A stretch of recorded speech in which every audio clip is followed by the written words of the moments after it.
What's up, everyone? Welcome to another episode of On the House. Today I have a special guest, Jorge Capetillo, the son of the famed trainer Jorge Capetillo, who I had on last week. And so I'm real excited to talk to one of the top prospects in the country and kind of go over his journey into boxing and his future plans going pro and just everything that he has going on in his life. Yes, sir. Really excited. Thank you for having me here.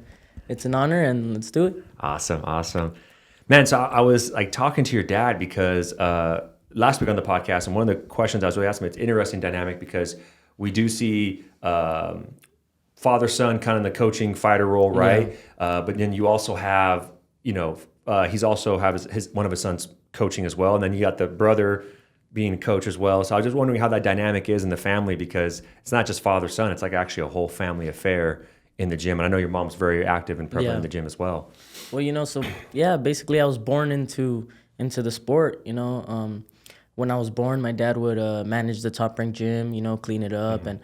And I wasn't going to school yet. So my mom would go and do her job, clean houses. And so I would go to the gym with my dad. And since I was a baby, young, barely could walk, I would, see people sparring and so hitting the bags. Like 2 years old? Like 2, 3 years old, yep. Wow. Okay. 2, 3 years old at the gym all day. And, you see it so much as a baby, you start, doing it. So I started punching the bag and shadow boxing and that. So, and it's great to have everybody involved in the sport and me be the boxer because I have that support from everybody in my family. They understand the sport. Yeah. It's not like just me and my father and they don't know what's going on. Everybody knows what's going on. Everybody knows that it's a serious game, the work I put in. And, having my brother as a trainer too, maybe sometimes things my dad doesn't see, he sees something. Another set of eyes then. Some things he doesn't see, my dad sees. So, it's awesome to have everybody play a role in my career, my life, and in boxing. So you're around 2, 3 years old, you're in the gym, you're seeing this. At what point do you start asking your dad to train, or what point do you start to kind of get involved? At the beginning when I was a baby, my dad always said that, now that I'm older, he told me that he would always just let me do my thing, have fun, enjoy it, not really worry too much about technique and this and that. Once it got more serious, my first sparring was when I was 4 years old. Wow. Yeah. So I got in there and just crazy throwing punches. Against another 4-year-old? Another 4-year-old there at the Top Rank gym. Okay. And that was my first sparring and he saw that I really loved it and this and that. And once I was like 5, 6 years old, we started taking it serious, running. Not overly training excessively, but he would put me to run 15 minutes on the treadmill just to get that discipline down. Make me feel like I'm putting in work like those champions do. And when I was 6, 7, it got more serious because when I was 8 years old, that was my first amateur fight. So at 8 years old, it was my first sparring's at 4. First sparring's at 4. First amateur bout is at 8. At 8, yeah. Wow. And what were the rounds like at 8 years old? Like is it 3-3? They were 3-2s? What are 3-1s? No, 3-1. 3-1. So 3 rounds, 1 minute. Okay. So it was fast. I would go in there, throw a couple punches, and be back in the corner. Yeah. So, yeah. And so it's funny you say this because I was asking your father a lot of questions. I have a nephew, and he's starting to wrestle, and he wants to do boxing and jiu-jitsu. And he's 3, and you're saying your dad didn't really critique you at first on any of the techniques. He's kind of just letting you kind of go in there, fall in love with the sport. Yeah, and I feel like that's how I am. He has wrestling today. I grew up wrestling, but I never say anything to him. I try to just kind of let him go with the flow, enjoy it, and kind of have fun with it and stuff. So it's cool to hear how your father did it because obviously you've gone very far.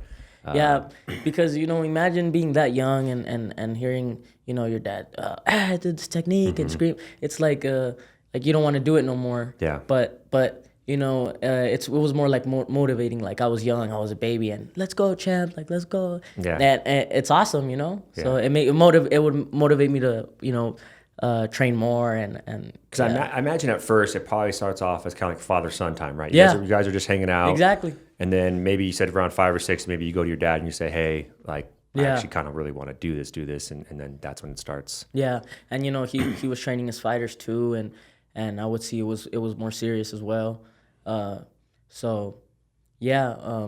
I told him, I wanna. Every time it would be my birthday, I'd be like, oh, 1 year closer to be going amateur. Yeah. At 8 years old, you can start amateur. I was like 1 year closer, and then 8 is the youngest you can be. yeah, Okay. In 8 is the boxing. youngest Okay. you could be in boxing to be an amateur. 1 year closer, and this and that, and let's go, Dad, and yeah, let's go, and we got more serious because it's punches. So when he saw that I really wanted to do it as a career, he was like, okay, now let's start working. And that's why I feel like it's an interesting dynamic, because I grew up doing football, wrestling, and baseball, played baseball in college. So I kind of grew up in those very competitive sports. But like you said, you can get hurt. They're punching. Like, this is different. So I feel like it's interesting when you're raising someone to be in boxing. Like, like you said, you don't want to be hard on them, but also it's like the result, if you're not kind of hard on them, is that they can take a beating, right? So it's kind of like that. And I'm sure it's a balance between you and your father, where it's like, son, you got to put your miles in, you got to get your rounds in, you got to do these things, because if you don't, this could end up sideways a little bit, right? Exactly.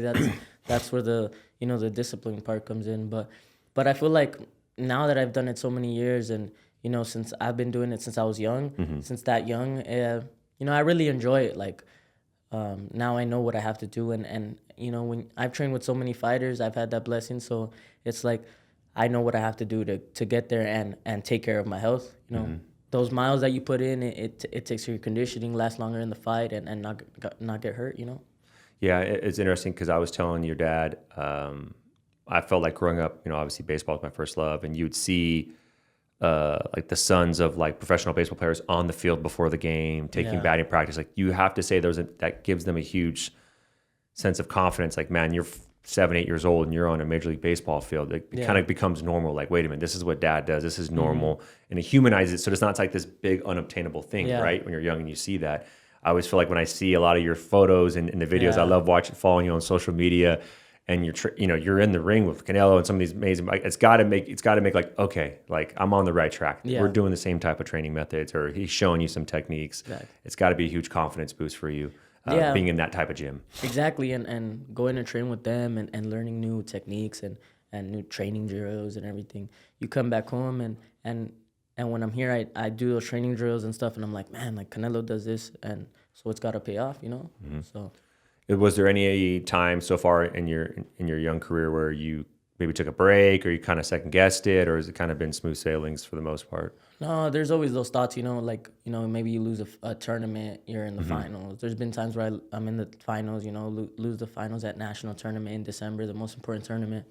And you work so hard, 2-3 months training. Well, actually the whole year, because, amateurs, you're fighting the whole year. So you get to that last most important tournament in the finals, and you're like, damn, like it bums you out, But when that December, every time that December tournament comes, after, my dad would let me take like a 2-week break, so we'd enjoy Christmas, New Year, and that's always helped me as well, So I'm happy that my father also knows that he gives me that little break.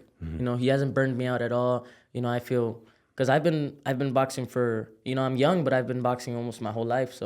So it could take a toll on someone, but nah, he knows how to manage. And I could always see that in your social media posts. It just seems like your love and your passion for it is always consistent. It just seems like this is your calling. Yeah, always in the gym, always running, always training with different people, always learning, always sparring, and I feel like that's what it's cool. It's cool to have that much experience at such a young age. Yeah, because you have like about what, like 70 or close to 70, close to 70 amateur fights. Yeah, okay. Yeah, and it should be more, but COVID hit and stuff, and for like 2 years there wasn't really amateur fights and stuff like that. But I still got great experience. And so, starting at 8, so how many would you do a year? 8, 9, 10, like 11? A year. Yeah, like 10 to 15 fights. So each amateur tournament, each national tournament, it's like 4 or 5 fights each tournament. So there's 3 of those a year. So I would do like 4, 8, 12, and then like some smokers. So like 15 fights a year, 12 to 15. It's okay. Maybe it averages out like 1 or 2 a month, then you kind of on average that you're doing. Exactly. That's awesome. Okay.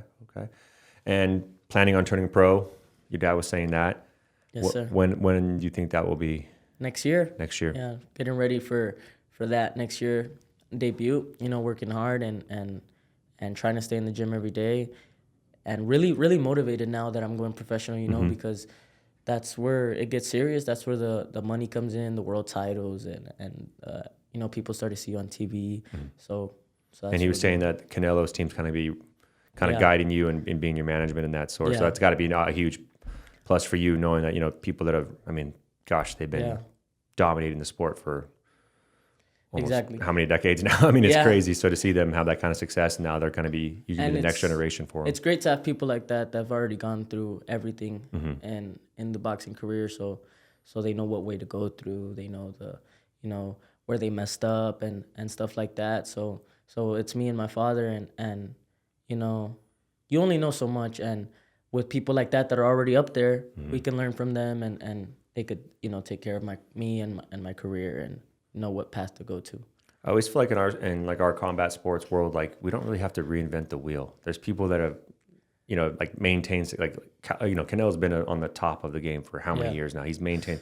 He obviously knows how to be consistent and keep evolving. And I feel like sometimes we're searching for all these answers, but really they're right there in front of us. Exactly. You know, history repeats itself. We just have to look at those that are doing something consistently well for so many years, and you're going to figure it out, right? Yep, exactly. That's awesome. And so, when you're starting off, like, I mean, how many, you're trying to be real active off the gate, you're going to kind of Yeah. take it fight by fight. How does that really work? 'Cause I know, like in MMA, you know, we 2-3 fights a year, but you're Yeah. also kind of, if the fighter's very young, you're kind of spacing it out, letting him kind of grow and evolve into his body still. Like, what do you think your plan will be? No, my plan will be to get as many, you know, professional fights as I can right off the gate, because you know, when you start off, the opponents are not as tough, and Yeah. and I want to start at a really young age, my professional career. So, you know, I really gotta start off and get used to that. You know, no headgear, 8-ounce gloves, feeling those punches, feeling the no headgear. You know, the headbutts, the elbows, the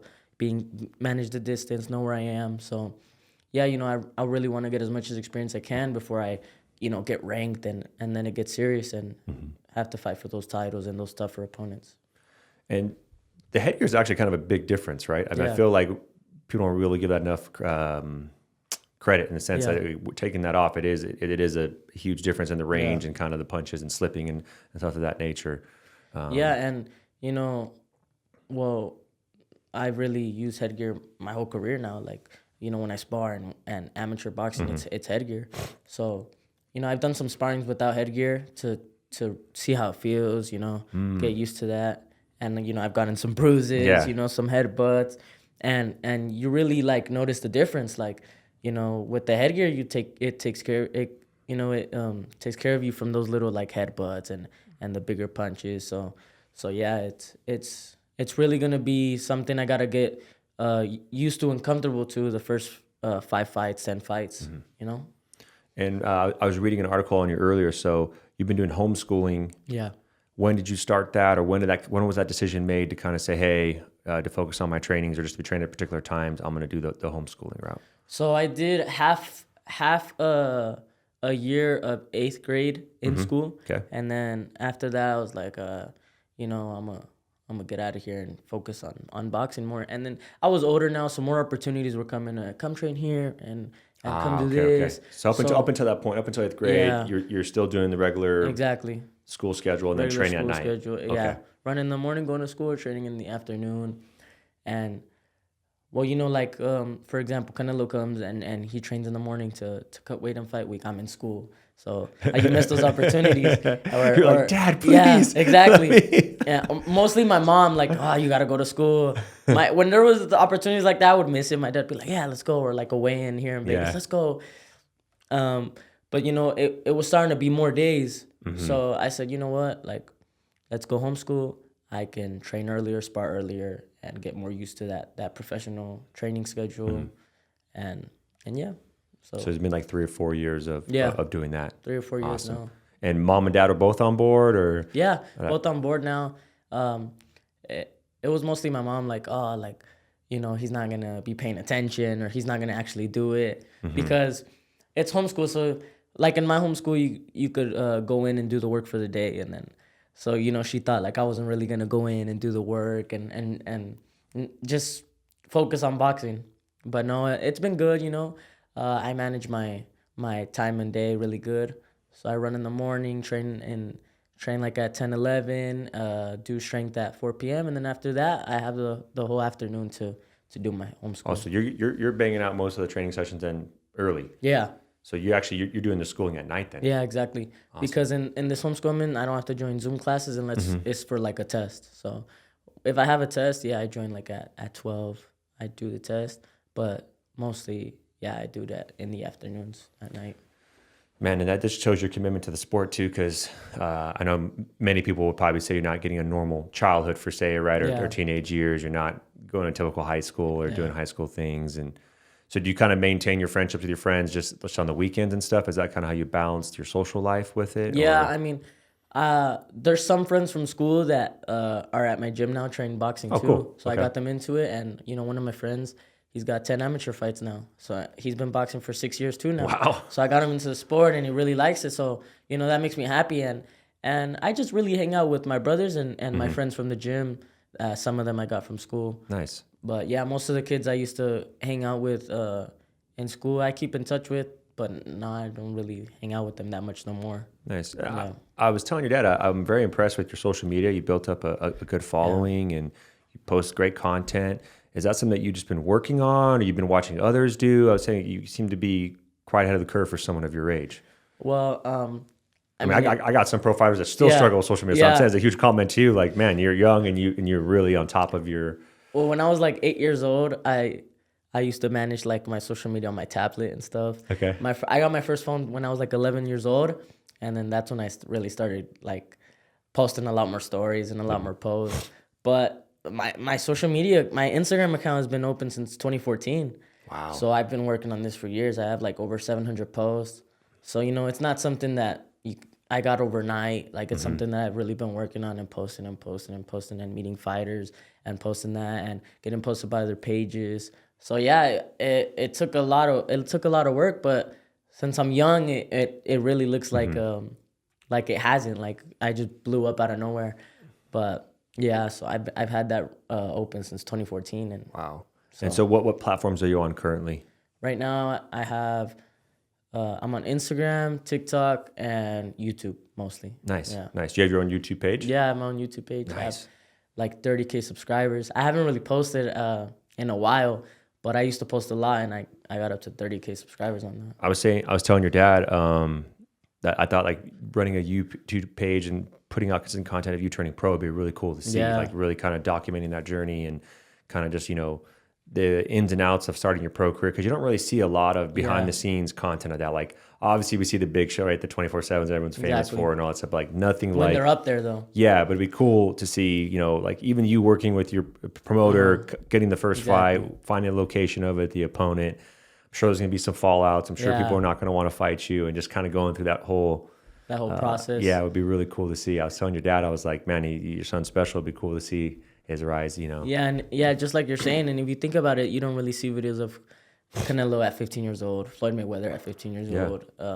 So yeah, I'm gonna really try and work on that again. Because like the manager and me, sometimes I'm like, I have to tell people like we spend more time trying to book a young prospect like yourself a fight and build them up properly than you do kind of in the UFC for those fights. Like those fights have their own difficulty negotiations, right? But like it's hard to find the right fights sometimes for young prospects, and you got to be very strategic, not rush into something because if they're ready for that level yet or no. If, like when we're younger, I mean, we don't have really that man body, that man strength. So to know how strong they are, to if you bring an older opponent or a opponent their age and stuff like that. So.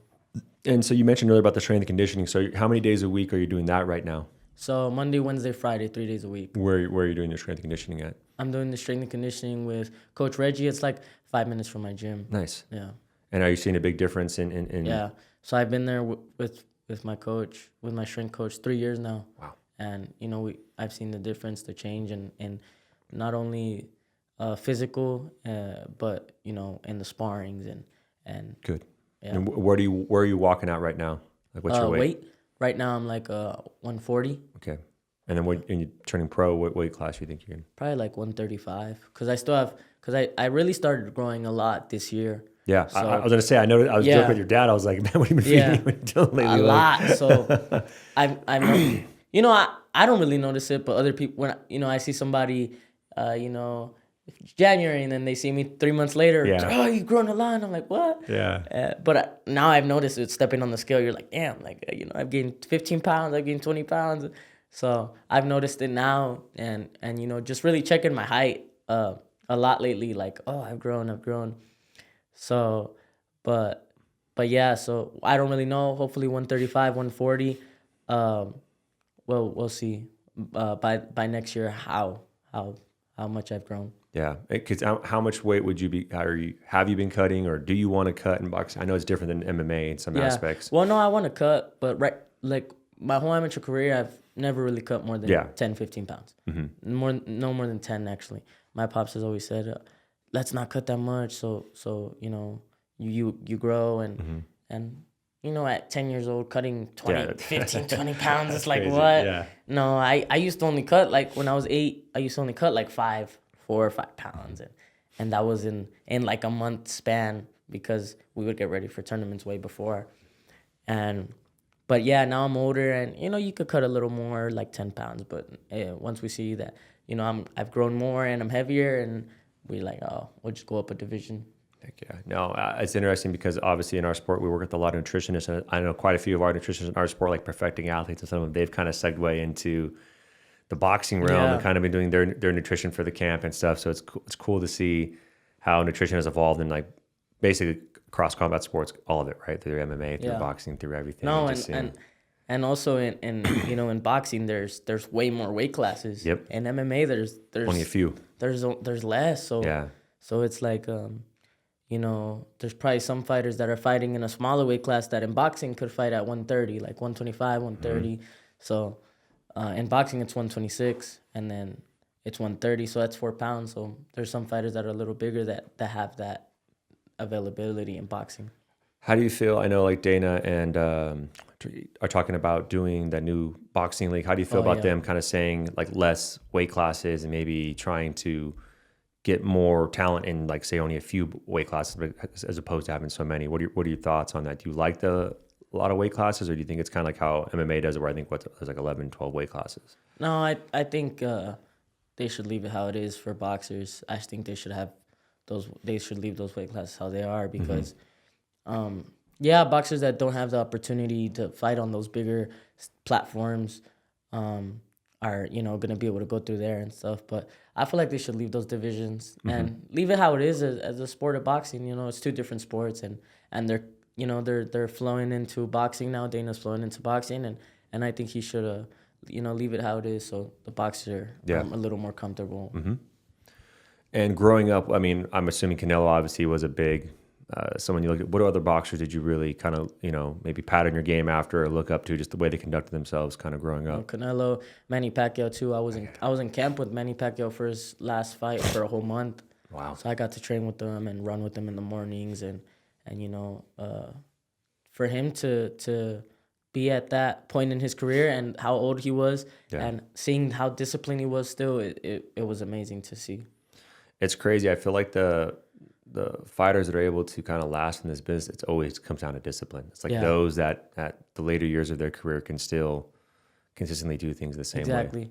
No, and also like the drinking and the smoking and taking care of themselves. Like there's Manny Pacquiao who was 42, 43 and still boxing, and there's like a Errol Spence who was 30 years old and got into a terrible car crash and probably isn't gonna fight anymore.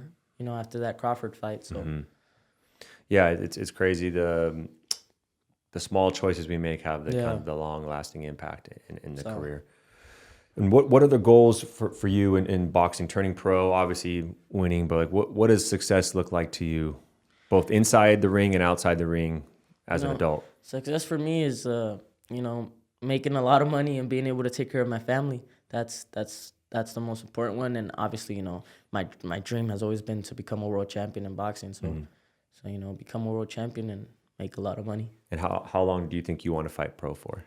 If my career goes well and I'm able to get those big fights and everything, hopefully up to like 35 years old. That's what I always said. I want to fight till I'm 35. I feel like that's a good age to, stop. But, if I get to that point and I'm like Canelo Alvarez and, they offer me those $100 million fights, then I'm going to continue, Yeah. I always tell our clientele, even our older clientele, they start to look at the next phase in their career. I want them to be able to tell the sport goodbye. I don't want the sport to tell them goodbye. And I think sometimes when we see athletes that maybe didn't manage their money properly or didn't make the same or the correct career choices, they're taking fights that maybe they shouldn't be taking. I always look back at the Muhammad Ali, Larry Holmes fight, right? I mean, there's been a lot of documentation on that fight, and Ali maybe failed a few MRIs, and maybe he kind of stayed around too long, right? And you're kind of wondering what those effects were, and so I always try to be super careful with our clients, like you said, the later in your career is probably when you're earning the most, right? So you want them to capitalize, but there's also that fine line of when is there diminishing returns, or when are we taking too many punches? Exactly, or you have to know, you're getting in those fights in those later years, and you get knocked out 2-3 times, or you lose 4 or 5 fights. It's like, it's it's time to slow down. Like, you're not the same fighter you were 10 years ago. So, and I think too, especially I'm thinking MMA, we can like fighters that have 6, 7 losses, 8 losses can be in a title fight. In MMA, where I feel like in boxing that's really very rare, right? If you have 1 or 2 losses, you're done.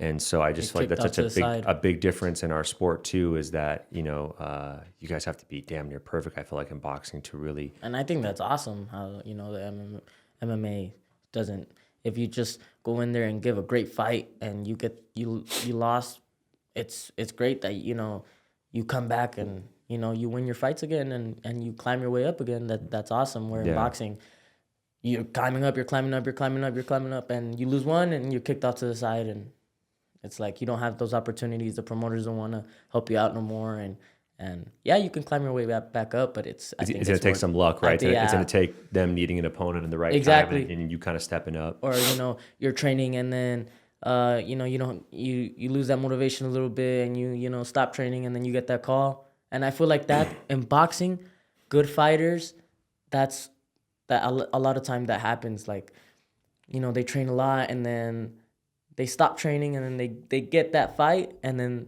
they lose. And sometimes they lost not because they're not good anymore, but because they weren't training, they weren't prepared. They just went to cut weight and fight. I always feel like combat sports, whether it be boxing or MMA, it's like a jealous girlfriend. Your eyes have to be on her at all times. If you look elsewhere, she's gonna burn you 8 ways sideways. I always tell my younger fighters, I'm like, guys, this sport's going to test you. It wants to know you're willing to give everything to it with no promise of anything in return. Just like you said, right? Exactly. It wants you to eat perfectly every day. No fight in sight, right? It wants you to train perfectly, sleep perfectly, make all the right choices. Because when you least expect it, that call's going to come, right? Probably the biggest opportunity in your career. And it's like, oh man, the last 3 weeks I've been kind of letting off the gas. Or I just feel like the sport always tries to catch you sleeping. It tries to find you at your lowest moment, and it's like your job just to not let it ever have that opportunity. I was talking to your dad about was it Mungia that lost and TJ not long ago, and it's just crazy going from the big fight and then taking that setback, and now you kind of wonder, kind of what we were just saying, if he puts it together again, is he going to get those opportunities? Because, boxing is so hard. It's so hard to be successful in boxing. It's so impressive what you guys do. But I feel like Munguia, he's been world champion and he's fought Canelo Alvarez. Yeah. So he's got a lot of eyes on him, and he is a great Mexican fighter. And, he was doing great that fight. Dropped the guy in the second round. Yeah, it was the guy was from France, right? Yeah, France. Yep. Boom. Just boom, punched him, dropped. It was crazy, And no, I feel like Munguia, he's got such a big name and gave a great fight with Canelo. Yeah. He's fighting on the same card as Canelo in Saudi Arabia.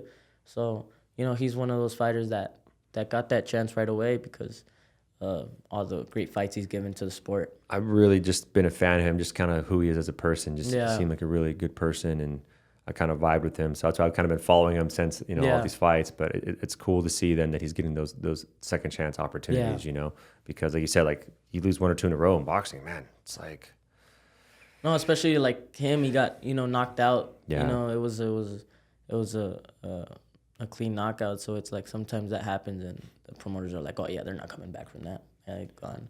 I think too, it's like with a lot of athletes, like it's hard in our business because it's like, say you had like, I don't know, a bad basketball game, you could play the next night and get that taste out of your mouth, right? Like if you or I were to get knocked out, like we have to sit and let it heal, let the brain heal. Because if you try to go back into training, you could only make it worse. And then think about that loss every day, or scrolling on Instagram and you see your clip, you getting knocked out, and it's like it's crazy. Or sometimes I see fighters that most of the fighters actually that they lose a fight or get knocked out, and they don't watch the fight. Yeah. They don't even watch it. Yeah. So I don't blame them. Yeah. I was telling like Jacob the other day, I was like, it's crazy like how crazy our sports are, because like Max Holloway knocked out Justin Gaethje at UFC 300, right? And like it was replayed like over and over and over, right? Everyone was playing it. And then that October, Ilya knocked out Max, and then they replayed like man, only a 6-month difference. You went from being the guy they were showing the highlights to being the freaking the guy that's being posterized in all the replays. Like it's just crazy how our sports can be sometimes. It can be so unforgiving where 1 minute you're the guy, the next minute you're the one that they're showing getting knocked out, Yeah, I mean that's the game we're in though, and I don't blame them. The promoters, they have to do their work to promote the fights. Yeah. But that's just a tough sport that we're in. Like you could knock somebody out, someone knocks you out, you win, you lose, and you just got to keep going. Yeah, yeah. As an amateur about to turn pro, like are there certain promoters you want to work with and don't work with? Like do you have in your mind kind of which direction you want to go in that aspect? No, well, we're talking to too many promoters, and we're seeing what the best offer is, and what the best way is for my career, especially starting off as a young professional. So I trust my team. I trust Eddie Reynoso, my father, and we'll be in the best path. You're in boxing royalty, so you're in good hands. Yeah, so blessed, and it's good. I know I deserve to be here. I know that my hard work, from my whole life, is now paying off as a professional, and going into the sport and going into the money, and so. What are some of your, I guess I'll say, what are your vices? Like, what do you like to do in your downtime, like away from boxing or? Honestly, what I've been doing like these past couple of years is really just like going to bowl, going to the movies, going to eat. Like I really like sushi, so on the weekends we go to sushi. I go to sushi with my older brothers, and just what are some of your favorite sushi spots out here in Vegas? My sushi spot, the one I go to like every weekend is Gorilla Sushi. Okay. It's all you can eat, and the rolls are good, and they have a lot of appetizers, so it's really good there. I always like if it's just like straight all you can eat is Umaya, right there by Palms, or I go to Goemon on Decatur right there. We'll have to go. We'll have to go. Spots. Yeah. There's also like Yama Sushi, but I don't really go to like Yama. I've been there a couple times. Yeah.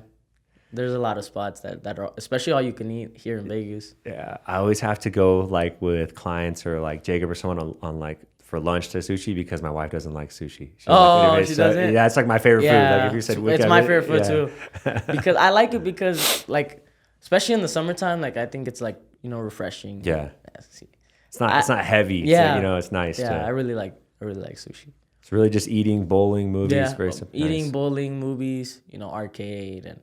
Or sometimes I like going to the go-karts. Nice. Stuff like that. I really want to get into like the paintballing, but they say that hurts, so I don't know. So probably do airsoft. Yeah. We went paintballing like a few years back. It was like a bunch of our UFC clients, and we played these guys that played all the time. I mean, they whooped us, but we got beat up, and we had like all these bruises everywhere. We're like, guys, you guys are too good for us. Yeah, they tell me about that, and I'm like, I have no experience in that. Also, I recently beginning into like hiking, especially that the summer's coming up again. Probably go do more hikes. There's a lot of hikes at Red Rock I saw. That's good active cardio, right? Active rest days to go do stuff like that. How often are you running right now? Every morning you run? Every day, Monday through Saturday, and then Sundays I go out. And how many miles every day? So we do 3 to 5. When I have sparring days, we do 3, and then sometimes 4, sometimes 5. Wow, so you're putting in probably 20, 30 miles a week easy. Yeah, and like this past Saturday, we did 10 miles at Red Rock. So Saturdays, it's mountain run or a longer run. And is that early in the morning? You go to Yeah. So we get up at 4:40. For like Saturdays, we get up at 4:45, and we're there like at 6. But for like today. I got up at 5:15 and we were at the park at 6. Yeah. That's a great discipline, man. Yeah. But you know, when you just like you said, you know, I have a father who's a trainer, so Yeah. he comes to my room, knocks on that door. Let's go. Good morning. Boom, boom, boom. Get up, and so it's good to have that. That's good to have. That's what I've always liked, and I feel like I've been able to get to this point because my father, he's there to, you know, knock on that door. Let's go, champ. Like, Yeah. oh, like, you know, you wake up sore and tired, or you don't want to go. It's early, and let's go, and this is what you want. Remember, and you know, like on my phone, I have that date that next year pro debut. So you know, I wake up and look at that, and I'm like, oh, like let's go. Yeah. You know, you want to go pro, and this sport, it's serious. So you know, you could get hurt, and it's not a game. So No, that's the difference. Losing in our sport, Yeah. it's gonna sting you. yeah, because you know, just like you said, you can lose in basketball and look bad, but in boxing, you get knocked out, and you know, you're on Sports Center and you're on ESPN and they're everywhere, just you getting knocked out, and it's like, damn. That's what I always try and tell like my friends that play other sports. I'm like, you guys don't understand. Like growing up, we could go play another game and get, you know, redeem ourselves. Like redemption and Yeah. fighting can be months on end at a time. And if it's a really bad knockout or a bad injury, you could be a year Yeah. before you get back in there. And the MMA fans, they are not nice, you know. Boxing fans, the MMA fans, you know, they're fans of you, and then you get knocked out cold, or you see them in public, and you got knocked out and stuff like that. So it's like it's not easy. My wife has like a rule now, like she won't really watch the fights in the crowd with me anymore because it's just so hard Yeah, to hear people say Yeah. things or who offer don't really know criticism. about the sport. Yeah, or they're making vulgar comments. Like, yeah. man, come And on. you, as a manager, you're there close to your fighters, you know, your friends. They're not just your fighters. Some, you know, your closer friends, and seeing them cut weight, all drained, and go into war. It's crazy. It's hard, you know. Yeah. And sometimes you're like, man, you bought a ticket to watch the event. You didn't buy a ticket to be an asshole. Yeah. Like show some Yeah. respect for both these men that are in here. Yeah. You know, risking their life to put on a show for you and all know, these people. And you don't know all the weeks they miss their wives and the kids. That's why it's hard. It's funny. I don't know if you ever feel this way, but I was like, I hate watching like for UFC like the embedded or the countdowns or because you get to know the opponent and you're like, oh man, he's got a nice family. He's got a wife and a kid too. And, exactly. you know, I remember when Brandon Moreno was fighting Kakar France, my wife was watching it and she's like, oh, guy seems like such a nice guy. Yeah. And did you see his wife and his kid? He just bought a home. And I'm like, don't tell me Don't tell me that. Yeah. Don't tell me these things because, you know, you don't want to find that soft spot. But Yeah. I mean, they're just like us, just trying to accomplish their dreams. And I mean, get a better Brandon, you life. know, he's such a respectful dude too. But when he gets in that cage, he's still respectful, you know. Yeah. And he goes to war. Yeah. So I love watching him fight, but it always cracks me up because like we'll be hanging out. I'm like, it kills me to know that you're a fighter. Like I would never would have guessed in a million years. Never would have guessed that you could, you know, put me in a submission or yeah. So And it's crazy too because with Brandon, like when he's not fighting, like he's not like talking fight, like it's out of, you know, like he's a family man. Dude. So it's so hard. It's so crazy to think like, man, 2 weeks ago you were just main eventing, like you in know, front winning of this fight. 20,000 people. Yeah, now you're just now back just picking up your daughter at school like Exactly. another day, you know. But I think it's good to have that healthy balance. That's why I was asking all those questions earlier because I feel like you've maintained a healthy fire for the sport, and I know it's young, and I know the things you're giving your youthful years to this, you know. And I'm sure your friends are out doing God knows what on the weekends, and you're up at 5 a.m. running. It's just crazy to see your commitment. It's impressive. No, and you know, I've been with, like, you know, I've had that blessing to be with all these fighters, and you know, like everybody has had their own sacrifices. Yeah. You know, some bigger than others, but everybody has those tough things in their life. You know? Yeah.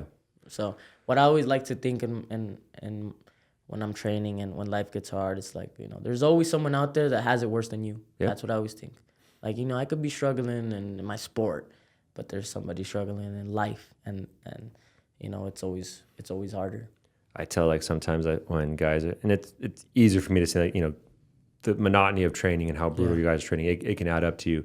But sometimes guys get down on themselves. I'm like, man, there's a kid in Mexico, there's a kid in Brazil, there's someone coming to get you. Like, exactly. Don't lose sight of this. Like, there's some starving young kid that's coming hard. He would do anything to be exactly in your shoes right now.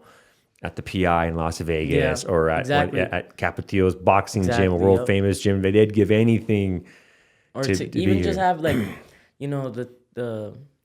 yeah, like you said, the facilities like that cold plunge or that Right. that nicer sauna and then those weights those weight machines they use to get stronger. So and there's tough days, like sometimes you're tired, you're sore, and you have that Yeah. bad day, and especially like my trainer's my father, so like I have a bad sparring and it's not just that coaching side, it's that father side. Like, let's go. Like, Yeah. you gotta get back into it. You gotta focus. You gotta, get back, back to reading. Like today, I read in the morning, and then I sat on the side and was reading my book and right there at the park, and it was good. What kind of books you like reading right now? Right now, I'm reading this one, from OG Mandino. It talks about changing your bad habits and to good habits, and He's one of my favorite authors. Yeah, I've and- probably read about 10 of his books. yeah. So You ever read The Greatest Salesman? that's the one I'm reading. Exactly. I couldn't remember the name. That's the one I'm good. reading. So right What now, was it? Greet each day with love in your heart. Is it day exactly. two? Yeah. And right now, I was on chapter 8, and I barely read the first scroll. And Nice. it's talked about changing those bad habits to good habits and Yes. becoming a slave to them. Yes. Becoming a slave to those good habits. Man, I think it's so good that you're reading. Yeah. I think reading is such a game changer Yeah. for combat sport athletes, just constantly putting that right thoughts into your head because you're working all your physical muscles, it's Yeah. those mental muscles you need to constantly, because the sport will tax the mental muscles the most, right? Mental, yep. Like it'll get in your head, you'll start second guessing yourself, or you'll be planting weeds in your head sometimes and you won't know Yeah. how to pull them out, You really got to protect what you're planning in your brain and what you're uploading. Because physically, you can go out and run. Yeah. But it's mostly, like you said, the mental side of waking up at 5 Yeah. and getting up and going to do the run. Because physically, you can do it. You can get. I'm young. I can get up and run, and spar and do this. But it's the mental side. Like, when you get tired and when Yeah. it gets tougher and when you have a bad day, it's when you have to wake up the next day and forget about that. But sometimes you can't. Sometimes it's tough. Like damn. Like, yeah, sure, you had a bad day, but nope. Like, you gotta focus on today and the future. There's sometimes like where maybe I'll be caught up in a loss or caught up in something and I have to like remind myself, like, dude, the 21-year-old you, Jason, Yeah. watching the 24/7s and watching the countdowns, 21 you would be jumping up and down right now to be in this position. You kind of have to remind yourself, like, everything that you prayed for at 21, you have Exactly. now. Like, you need to be grateful for it, Have you ever read Relentless by Tim Grover or Winning by Tim Grover? What is it, like a book? It's book, yeah. No, I haven't. I have to get you these books. Okay. I'll get them for you. It's one of Brandon's favorites. Okay, yeah. So like I have to read I won't give too much away. I want you to read them because Yeah. I think you'll text me and say you like them a lot. But when Brandon won the belt, my jiu-jitsu coach has been my coach for over 16 years. Okay. He sent me a quote from the book, and it said, the same bus that picked you up for the victory parade today will be the same bus that takes you back to hell again to do it all over again. Wow. Basically kind of saying, like, that's Yeah. great you won, that you and Brandon won the title, but you guys are going to have to get back to work because Yeah. they're coming for you, and you're going to Yeah. have to defend that title. Yeah, because when you're a world champion, especially in the UFC, like that next fight, it's gonna be that number 2 guy, that number 3 guy, and He wants everything that you have. exactly. So Yeah, but so Tim Grover was the strength and conditioning coach for Michael Jordan, and he was a wow. revered coach. So basically, he went from he was with Jordan for his 6 titles, and he went to Yeah. Kobe for his 5, and so he's like one of the best I guess like mindset coaches in the NBA and stuff. But he's been. I said I'll get you the books. You'll love them. Yeah. They're real good reads. But if you're into that type of stuff, I think you'll Yeah. really enjoy it. I love all that motivational stuff and reading about other people's sacrifices and Yeah. stuff like that. Who got you into OG Mandino? Like how'd you pick that up? There's this one of my dad's fighters. He walked into the gym one day and he had this book and he was reading it, and then my dad asked him about it and started telling us about it. And then my dad got it, and then he read like 2 chapters, and then he was like, "Hey, like, I'm gonna get you this book so you start reading it. It's Nice. good. It'll be good for you." And boom, I started reading it. And once I read this chapter. I've read the book already once. Yeah. But I like that book a lot. Like, Yeah. it talks about a lot of like, mental and stuff like that. So I started reading it again, and now I'm on chapter 8 again. And I know the scrolls of that book is from 8 to chapter 18. So, now I got back to that scroll part today, It's money. It's awesome. It just I'll send you some good books then. That Yeah. makes me happy that you're into it. I always try to send our clients some good books for the business outside the ring, Yeah. like How to Win Friends and Influence Others by Dale Carnegie, the OG Mandino section of books they have. I'll send you some. And there's also just for the mindset of inside the ring, like the Tim Grover books, a couple of the books like Chop Wood, Carry Water. Yeah. Some of these good books. Yeah, But I want to get into because I don't really know. Like, I'll research and find a book, but like if I could find more books like that, then it'd be awesome. Because I really like that book. I'm like, I read a ton of books. Yeah. Like whenever I'm nervous on fight week, I really love vinyl records. I collect vinyl records. So I'll find a record store and go buy a record on fight week on nervous or reading. Like those are the two things. Like music and reading are the two that kind of keeps me like music. Like your life's good, man. It's gonna be okay. You know, like the sun's gonna come out tomorrow. Brandon's gonna be okay. The family's gonna be. You know, you start worrying for your people. You know, and and I don't know how you feel, but like whenever I competed, I was nervous, but I wasn't that nervous because I was in control. Like exactly. Like I love and care for you. When I watch you, but I'm gonna be nervous because you can't control it, right? I couldn't imagine what your dad's like in the corner because you know it's like, oh man, it's your son, you know. Exactly. No, and you know, like you said, like they get really nervous and stuff like that. But you know, it's also cool that my dad has been with many great fighters in the corner and he's gone through that. You know, that fighter gets dropped and he has to come back to the corner and he's hurt still, he's stunned, and he has to wake him up, or he has to, you know, my dad, he's that Tyson Fury cut, 47 stitches. He had to work that cut. We were talking about that. Imagine how you feel 47 stitches, that big of a cut. That's your moment. That's your moment. In the T-Mobile Arena in front of 20,000 people. Yeah. You know, you really have to. So I'm really blessed to have a dad and a trainer that has already gone through that. Gone through all those wars and all that experience. He'll be ready for when I'm up there and boom, we have to go through that fire. I get cut, I get dropped, stuff like that. And seeing all these successful fighters and seeing like how Canelo's started a lot of other businesses and he's got a lot of ventures outside of boxing, like have you gave it much thought yet to what does life after boxing look like for you, or what are some other things that you'd be interested in afterwards? Or honestly, just like you said, you know, have enough money to, first off, mostly importantly, I want to, you know, be able to, you know, buy my parents a home, you know, let them have me buy them a home, you know. They already have a home, but being able to buy another one for them, it's like, do whatever you want with it. You want to give back. You want to show them like, hey dad, thank you. Like everything you the strength and conditioning you paid, the gear you got me, the shoes you got me, the tournaments you paid for me to go to, all that, you know. Yeah. It's awesome. That's awesome. That's huge. So it's really a lot of it comes down to taking care of the family. And then I really want to, you know, who knows, make more boxing gyms, get into real estate, buy homes, you know, a lot of stuff. I'll send you some books on that stuff too. Yeah. I think it's so good that you're starting this young. I always feel like with young fighters, and it's tough, right? Because what do they say? Like, don't have a plan B. It takes away from plan A, right? Like, exactly. Like I just told you earlier, this fighting's a jealous girlfriend. You got to give all your love and attention. But it's tough because, like, say you did fight till 35. Say you fought till 40 to stick numbers. I mean, you still have half your life to live. Exactly. And it's like you have to find what is going to make you happy and fulfilled after it, right? And I think so many times, especially at least on the MMA side, a lot of these guys, they identify as a fighter. So when the career ends, it's tough for them because that's all they really know. And exactly. So now, like what I at least we're working at the agency, when guys start getting late 20s or 30s, it's like, hey man, like, what makes you happy? Like what would be success at 50 years old? Like talk to me. Is it commentating? Like you said, opening gyms. Do you want to get into real estate? Because think about it, Dylan, you're going to be your most popular right now. Next 5 to 6 years, you're going to be a rock star, right? I can see it already. You're going to crush it. Like that's the time you have to capitalize. Yeah. Because that's when everyone wants to shake your hand. That's when everyone wants to take you to eat. That's when you need to get into those rooms of all these real estate moguls or financial advisors. Like, okay, now's my time to, you know, get with one of these guys and be like, okay, well, you know, maybe some of the person, if I buy this apartment complex, invest or buy in the future, and start making things that way. Again, then it also kind of and in hindsight, it kind of benefits you because then you're not taking fights for money anymore, right? Exactly. At some point, you're like, I'm taking this fight for my legacy. Yeah. I'm taking this fight because I want to see where I stand at this point. I'm already cleared off on that. I don't need to be doing this, like you said, going to the Middle East and taking some crazy amount of boxing, just stay one or fight two more fights too long. And then it's like, man, then what's it for, you know? Yeah, like you know, Canelo, you know, he was cleared off money-wise years ago.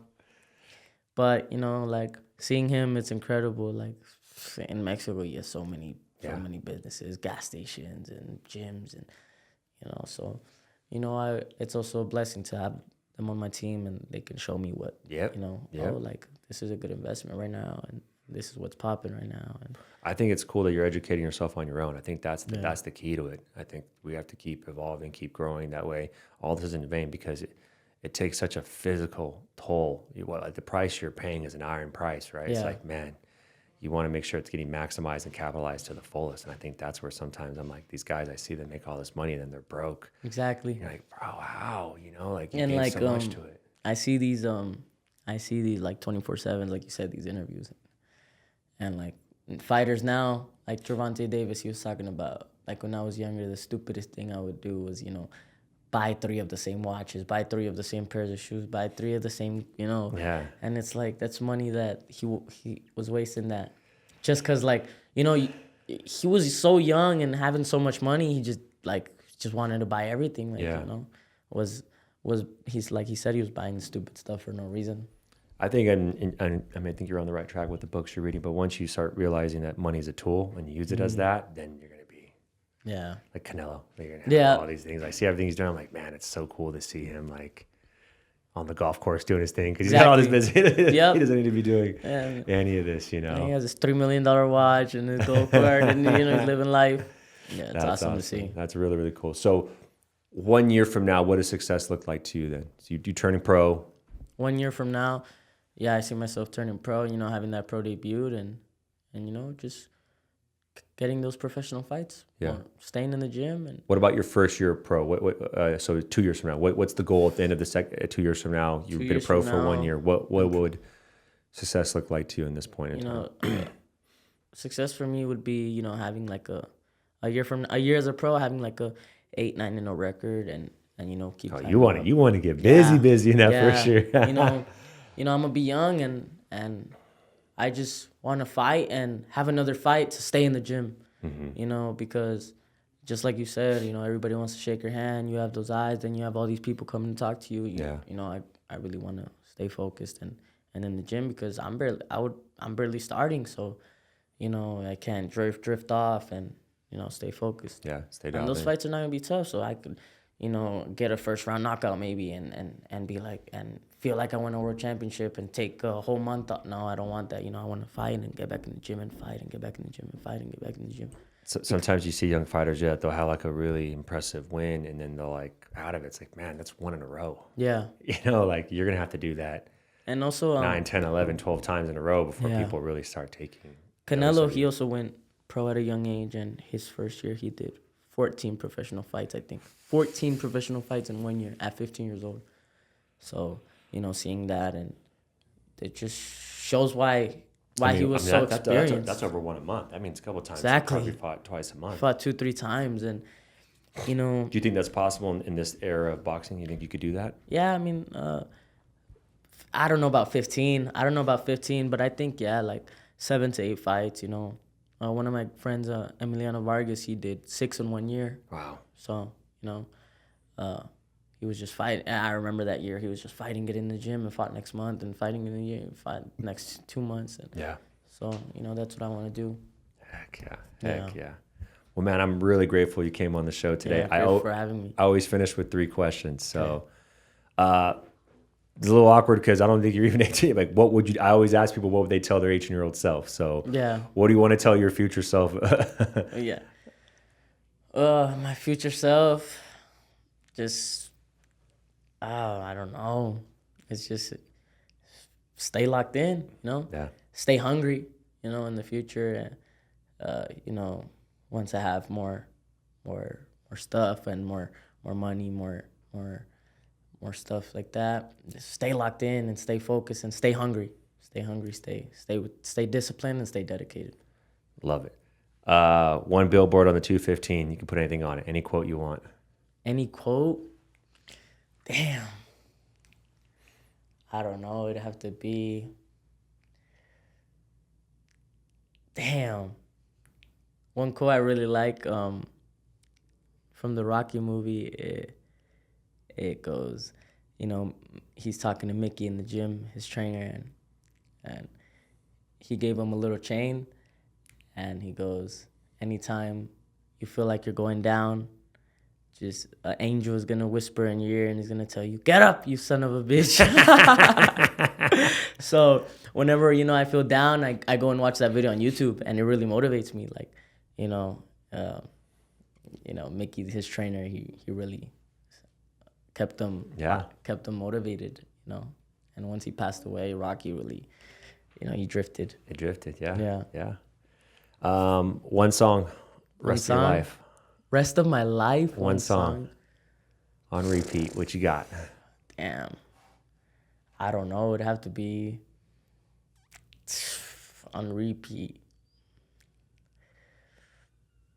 It'd have to be like something like that would give me like movement. Probably like a salsa song, like probably like Mascaras. It's a salsa song, and salsa is good because I like it.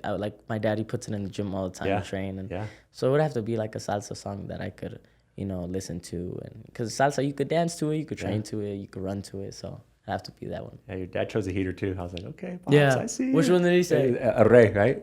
El Rey? Oh, he chose a he chose a corrido. Yeah. Yeah. Well, man, I'm really excited for your future. Thank you. I've known you for quite a few years now through your dad, and I told Dad I'm just really impressed with just the way you carry yourself, and I'm really excited to go to your boxing events and see you do your thing, man. Thank you so much. Thank you for having me. Yeah. Everyone, please catch us on YouTube and Spotify, and tune in next week for our next episode of On the House. Dude, bro, you're gonna be a stud, man. That was awesome. You talk so well. I know. And then I didn't know you're reading all these books. I'm like, brother, I'm telling you, that is the key. Yeah. If you take one thing from this, stay on that, dude. Yeah. I promise you. Ask Brandon. Brandon. I'm telling you, it's the key to me and him switch books. Yeah. It'll be the key. I need that. That would be awesome because I've read that book like 3 times and I just don't get tired of it. No, it's good to keep putting it in there. Oh.